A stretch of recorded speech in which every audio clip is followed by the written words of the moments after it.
Hello everyone and welcome back to Wargame Red Dragon. We have a 2v2 for you guys today, and both my ally Canadian and I are going to be playing as Scandinavia. This is, of course, not a common map for 2v2s, well, as much as it is for 1v1s, I suppose. I run it a fair bit as 2v2s, but I like team games, and, well, I guess it'll be an interesting experience. There's some things that go really, really well, and there's some things that go rather poorly, so just hang around and we'll see what there is to see. So I have a fairly large detachment headed over to the towns over here and the trees over there on the right. Generally, I find that if you don't take those, you're going to have a hard time pushing Foxtrot.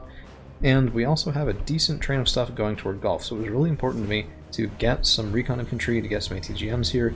Very stereotypical standard opening for this side of the field, but I also wanted some M41A1s, I wanted an STRV 121 up here, and some fast infantry in the XA 186 NOs, and this was really interesting. My scout defender is already moving back. There was something unloaded here. Looks like a man-pads team, maybe. And so I was really hoping that Fallskärmjägare could do a really good job. But my ally Canadian, he's doing one better. So Kustjägeri 90, Fallskärmjägare 90, all of that stuff going into the woods here. Just a huge, huge, huge investment into infantry on this side. And they're running right into Padobranki, so I mean, that could actually work out decently well if they can get good sustained engagements there. That napalm came from above Raketas, of all things. But my Fallskärmjägare have made contact with some Conqueror's M teams and their supports, and this is very nice. Those are very expensive teams, 25 points apiece. And we also have some decent success over on this side with the RBS sort of screening things out. So, really, this was just huge. I mean, look at this. Padobranki, there's a Moderna and an M84AN. Well, there was an M84AN on that side of the field, and, I mean, geez, if there had been less, well, kick-ass infantry on this side, they very well could have been lost decently quickly. Just kind of impressive. I don't see that sort of investment into that section of woods all that often. But even Motostrelki 90 are being taken out. I have an MLU coming in to get a Strela and then get out. Not quite able to get the turning radius on those missiles against the T-55, but I mean, there was something else shooting at him. I didn't want to stay there to loiter, and I did just want to take the kill that I could get. Su-24M is coming in from maybe James Mattis, we're not quite sure, but that is going to be decently punishing, and yeah, look at that. One of my Fallskärmjägare just completely killed, my Dragoner injured a little bit, probably didn't expect anything to survive that, and this will come up later. Always, always, always assume that something survives in bombing runs like that, because odds are it did. And if you assume it didn't, you're going to have a hard time. But over on the right-hand side here, my Fallskärmjägare and Fallskärmjägare 90 are going to be up here pretty far forward. I mean, I wanted my Jägeri 90 spotting. We can see not one, but two T-72B OBR 1989s. And if I can get my RBS forward, we might even be able to get some shots. I have more recon infantry around this side. I did not want to be flanked. I wanted to be doing the flanking. Well, to quote Breaking Bad, I wanted to be the one who knocks. So, if any of you guys get that reference, anyway. But spotting these two OBR 1989s gave me a bit of an idea. I'm waiting for the MLU to recover his, well, his armaments and to be healed up before he can send back out. But the RBS 56 just getting a couple of 5-point kills here. This was probably empty, I'd imagine. He's just trying to see, I mean, wasting a lot of those missiles. I've been having a lot of RBS 56s just miss their targets these days. It's kind of upsetting. But in the meantime, it looks like Canadian has secured these woods. T-72, M2, Moderna shooting in. And I am just going to take a second. If you guys are sticking around, oh, you know what? No. MLU, first volley, gets T-55, second volley, slams into the front armor of that 1989, but not quite able to penetrate through it, which is a little bit surprising. I think one of them might have missed at the last second. But, yeah. If you guys do enjoy this sort of thing, let me just go ahead and say it, and then we'll move on. Like, share, subscribe, all that jazz. I push it pretty hard, but I do because I'm a tiny channel, and every single instance there counts. So, artillery is going to coming in, a MiG-29 912A coming in from Biner. Master? Is that it? E-A-I-N-O-R? Biner? Yeah, from Master, anyway. And this game really was unique just because I think Matos is playing a Soviet armored deck, which is always an interesting thing to see on the field, but the amount of air power was pretty impressive. And this is why you want to be this far forward. I can actually see the UAZ moving up. I can see that he's taking that route. That should probably tell me it's going to be somewhere over here. I never quite guessed that during the game, but had I been paying a bit closer attention, that is something I could have seen. So always remember, make use of the vision that you have. Don't just sit there with it not doing anything. Another 24M coming in, and 24. I did have an automatic here. We did get a couple shots off and a little bit of damage. That was turned off in time to dodge that seaplane from maybe James Mattis. So I was trying to get really tight control there. We actually do hit him as well, 3 points of damage off that single hit. So we do have some Motorstroke 90 holding in the triangle, I guess, here. Dragoner moving up, and 113Gs staying still until the Dragoner can re-engage. Actually moving back a little bit first, should be. Potterbronchi holding on that side, and maybe James Mattis is trying to get into the woods here, but I have reinforced a little bit. M41A1 shooting in, and open field. This will actually do pretty well. It's a 10-point recon tank, but, I mean, you don't need all that much here. You just need enough to stun them, enough to do a little bit of damage, and then let the infantry do the rest of the work. So another 1989 moving forward. I was getting kind of tired of this. I really wanted to have that first kill, and I didn't, and then this guy's coming out with full strength again. It was a little bit obnoxious, but my LLU is there for a reason, and I don't know, this was interesting. My ally did not have, well, I mean, yeah, he's calling in a BCAN 1C. I probably could have, but those guys, I mean, the BCANs can't kill tanks like this. There's just not enough HE power to pound into the frontal armor in a single volley, so it was a bit of a tough situation, and my Dragoner are getting slowly ground down, more so now that the OBR 1989 is supporting another Thermomig, and this was just merciless the whole game. Look at that. Hustjägeri, Stormer, all of this stuff engaging with Proletary, and yeah, a fair amount of damage there. Stormer are very lucky, but the Hustjägeri driving a bit too far forward, they do lose their transport.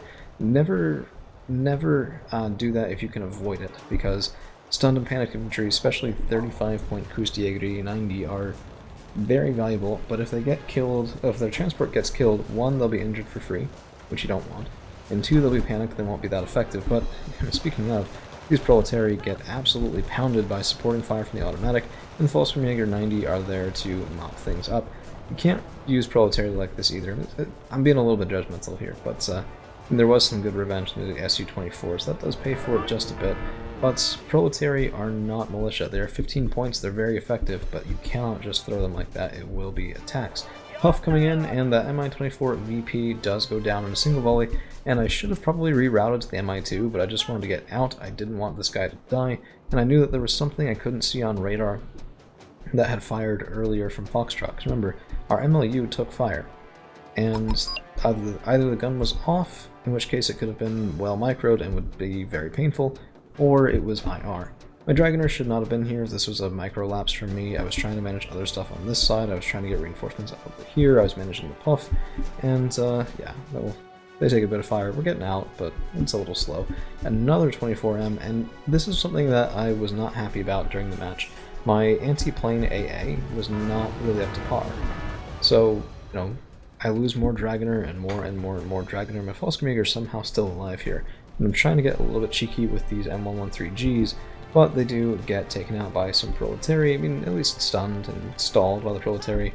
Get some decent fire in, but these guys are in towns. My little rinky-dink Browning is not going to be very fast damage on them. So, in the meantime, we have secured, if not with command vehicles, Golf and Bravo on this match, and my Puff is coming in again looking for that Mi-2. Let's see if he can get him, and missile away. Very nice, second missile away, there's the kill. Should have done evac order right away. This was a mistake, and I didn't quite notice. I was looking at other stuff, and he turns around, comes over the main portion of Fox before turning. That Strela is going to be firing in, more AA on that side firing in. We dodge all of it, but then the Strela and the MiG-29M are able to get the kill. Very nice plane, the MiG-29M bombs and decent air-to-air capabilities, so really no complaints there. Anyway, this is the T-72 OBR that we had hurt in the beginning of the game, and he's moving over to support his ally here as Canadian is just mercilessly pushing forward again and again and again into these woods, trying to get a toehold, and at this point, if they lose their two-pointer, that's really painful. We did spot a double stack of Neva Mitz, but I don't think Canadians saw it during the game, so otherwise that BCAN I would imagine would be shooting in pretty quickly. But Su-24M bomber, and this really hurt. My Jaeger 90, my RBS 56, all of that just gone in a heartbeat, and I didn't have the anti-plane AA up there to deal with it. So definitely a mistake, and I am going to be buying some Hawks here real soon, but I don't know, I expressed last time as well, I don't always love the non-radar Hawks. They don't tend to do all that well, and I did.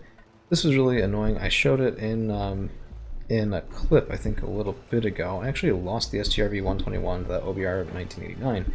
I had frontal facing on him, he turned, he looked, and then because I was trying to stay out of range of that ATGM, I reversed this guy, and he showed side armor right as the missile hit. So, complete misplay on my part, giving away 155 points for free to a tank that, honestly, we might have been able to take him. The STRV-121 is no true super heavy, but, well, I have better rate of fire, I have, I think, a little bit better accuracy.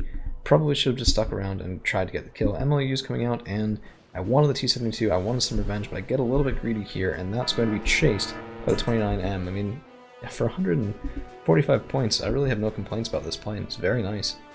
I actually try using it more myself. I mean, the one issue is that the bombs are cluster, so it is a little bit niche. But, yeah, maybe there's availability restrictions I'm not aware of, but I mean, hey, it works decently well for my opponent here, and he's been pushed back across a fair portion of the board, so, I mean, yeah, this was just, yeah, it's starting. Usually you see this a little bit backward. Usually the team that's up on position will buy a whole plane tab's worth of stuff and just start bombing runs and air superiority fighters going up, and then it just becomes even more impressive. But right now, even though they've been pushed back, our opponents are investing in air, and that's something I want to comment on as well. Yes, it's very painful. I've lost a lot of troops to bombing runs, I haven't really killed a lot of their planes, and if it continues for too long it will be an issue. But for right now, we're still fine. I mean, I still have stuff on this side, it'll still be very difficult for him to push in, if at all, and we still are able to get, I mean, jeez. These RBS missed 2 shots, let's see what they can do on their third. The point being, basically, yes, the air can help you win on the ground, but you still need to win on the ground. And I think a little bit too much. I mean, this was just, okay. The best description of the Bov Raketas I've ever heard is that it's, quote, a unit. I agree with that very much. They got 2 rockets away, a little bit of napalm here. There's a quad stack of Raketas, there's a napalm tank. I guess the idea is anti-infantry, right? But the TO-62 does that so much better than the Raketas does, because this thing will blind himself when he fires, let alone actually getting hits or things like that. There's another Mi-24 VP up this side, and I was a little bit scared of this. It's a 90-point helicopter, really good rocket pods, really good Kokon Ms. Only 4, which is a little bit of a mixed bag, but I mean, yeah, this is me commenting during the game, what the fuck is this? 6 Bov Raketas, and that's a pretty tempting target. They're 25 points each, it's 150 points. Fighting Falcon coming in, and my cat in the background getting a little bit angry, but, you know, look at that. 150 points worth of kills off of a single Fighting Falcon because those Bov Raketas were just stacked up. Now we are going to start capping here. We were trying to push in, but Canadian was encountering a bit of a consistent brick wall. My Jaeger 90 get a good kill there, but it's not quite enough. And I thought to myself, you know what? Rather than just bash my head against the wall into bombers and all of that, let me secure my sides here, let me get my automatic forward, these IHawks forward, let's get some TOW-2s defensively, Puff going in again after the VP, and then we'll cap Bravo when we'll cap Golf, or force them into a +2 ticking, and then in theory they have to attack. So, my 24 VP taking a fair amount of fire, but I had zoomed in, I evac ordered, but L17K, Yak 141, and down goes my second Puff. So I've lost both of those by now, that is a bit of a problem. But there hadn't been too much radar AA, most of it was non-radar, so I really wasn't expecting to get much more use out of them anyway. And the 80-point Puff for the 90-point helicopter is, well, strictly speaking, worth it. Maybe not in terms of availability, but 10-point win is still a win, so I'll take it. SU-24 is evac ordered, smart choice there, as the automatic was sort of trying to bait him in. Now Block 5 is going to be trying to punish that OBR 1989. Let's see what those munitions can do here. Yeah, I mean, it's cluster, it's decent. 4 top armor is the reason that guy survived. Relatively rare amount of top armor, you don't usually see that on a lot of things. It's really good for that reason. If that was even 3 top armor, that would be a dead tank. And definitely can get, you know, similar point value tanks that cannot stand up to that sort of cluster munition. I would have liked to see some smoke here, it would have probably saved him a bit of pain, but I don't know, I mean, he survived, right? So now you can get him back there, you can heal him up again. It takes supply, which is not free.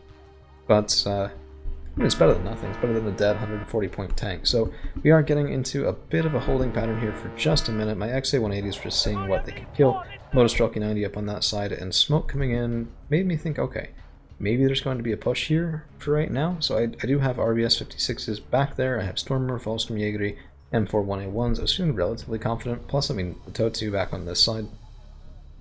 Not the end-all be-all for stopping a push, but certainly no slouch. 70% accuracy, 25 AP power. Nothing that takes a hit from that is going to enjoy it very much. And I don't know. So I asked for some beacon support, trying to go after those infantry. Probably shouldn't have, because there were some nice targets here with Padobranki, and I don't know if those beacon shots actually translated into a win. The issue is, breaking through this is extraordinarily difficult.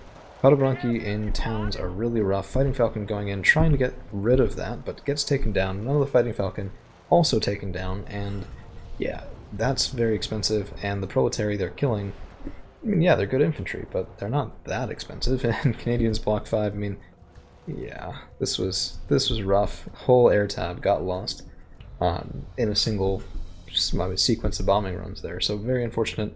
Probably not really worth it either, because the Kusti 8090 here could have tried to shoot the gap into the block here, well, city block. Oh, I apologize, it's late in the evening, and I'm doing my best to talk, but, well, it's almost like this is not the easiest thing in the world. So, another MiG-29-912A coming in, and this just has to hurt, because all of this is expensive infantry, right? And I don't know, I mean, you guys can see a little bit of difference. Well, I guess I have Volsturmjägeri out here, out most of the way. Scandinavian elite infantry is just that good, but I am going to be pushing with some Dragoner. Ihawk shooting in, no hits. No hits.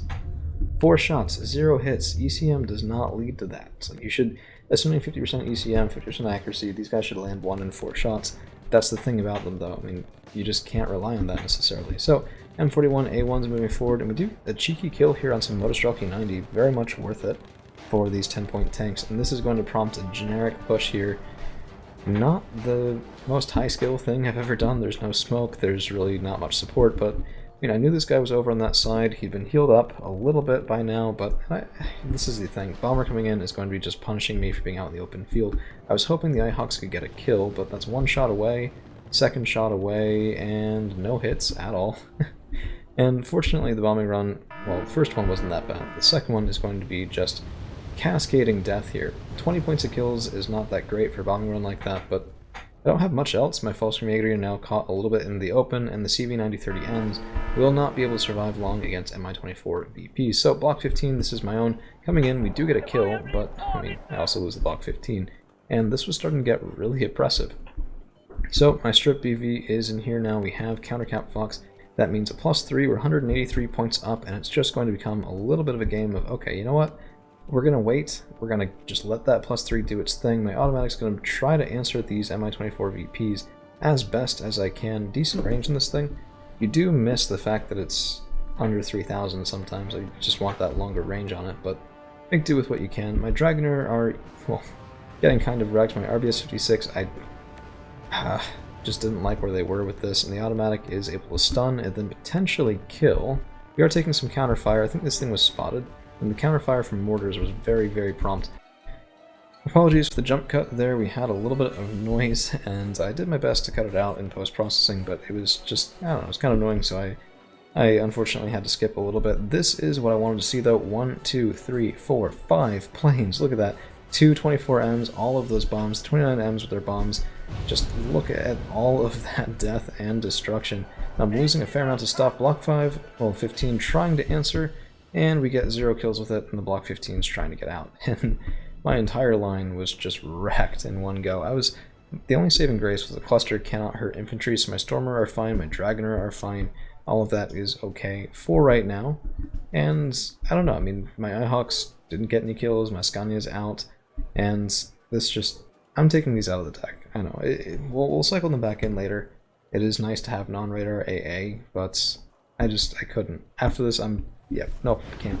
Padobranki are still holding there, and Kustiegri get eviscerated by combined arms fire. I think some of the Bovraketas actually did use our napalm on that side. So, I mean, hey, it's not like they did nothing. So, worth it? I don't know. But certainly when used appropriately, these guys are very lethal. I mean, napalm rockets will get some killing done. Okay, so the Totus are circling, just trying to defend my back line. Scania moving forward to resupply the Ihawk, and another big bomber train coming in. My Block 15's trying to get some kills here. We do get one off of that, and evac ordered, as the Yaks and the MiGs are one. Look at that. 1, 2, 3, and down goes my Block 15. I've lost both my air superiority fighters. We did get one of the MiGs, and maybe a second if we're lucky, not quite. But at least that was a fair trade. It's just it's a fair trade after I've lost most of my plane tab.